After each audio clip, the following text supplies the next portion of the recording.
जय सदाराम बापा। मित्रों આપણે કહીએ છીએ કે દેવોત્સવમાં હાસ્ય ખૂબ છે, પણ મિત્રો આજે 9 દિવસ થઈ જશે જગદીશપુરી બાપુજીને સમાધિ આપે તો દરવાજા બંધ છે।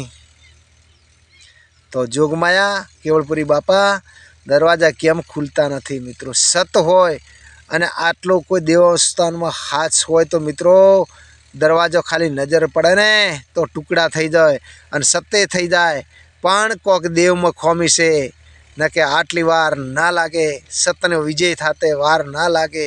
અરે હું તો કોઈ એમને ગાદી પર બેહાર્યા સત્ય એ હોય તો કોઈ વધો નથી, પણ સત્ય દેખાય છે, અસત દેખાય છે। આપણે કોઈ સમાજ રીતે કોઈ પણ કાર્ય બની ગયું હોય, કોઈ વડીલ ઓફ થઈ ગયા હોય, એમના ઘરની અંદર માલ મિલકત ખૂબ હોય, પણ મિત્રો એ કદાચ માલ મિલકત કોઈ લઈ લેવાનું કરે, ઓમ કરે, પણ 12 દિવસ પછી 12 દિવસ પહેલાં કાંઈ કરે નહીં। તો આ તો મિત્રો હોજે સમાધિ આલીને સવારે ગાંડરથી તિજોરીઓ તૂટી ગઈ એટલે જેટલા ગજે વાત। દેવોત્સવમાં પાપ, દેવોત્સવમાં હાસ ના કહેવાય ન કે મિત્રો તિજોરી જે ગાંડર પકડતા વખત પહેલાં એમના હાથ કપાઈ જવા જોઈએ। ભલે એમને બેહાર્યા, ભલે એમને રાખવાનું હતું તો કોણ લઈ રહેતું હતું?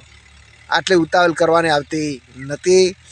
તો જે આ વિડીયો જેટલા વાપરતા હોય એટલા જોગણી માને કેવળપુરી બાપાને ખૂબ યાદ કરજો, ખૂબ કગરજો કે સતનો વિજય કરજે। આપણે એવું નથી કહેતા એ સતે બેઠા હોય તો સતે રાખજે, સતનો વિજય કરજે। જય ભારત, જય હિન્દ, જય સદારામ બાપા।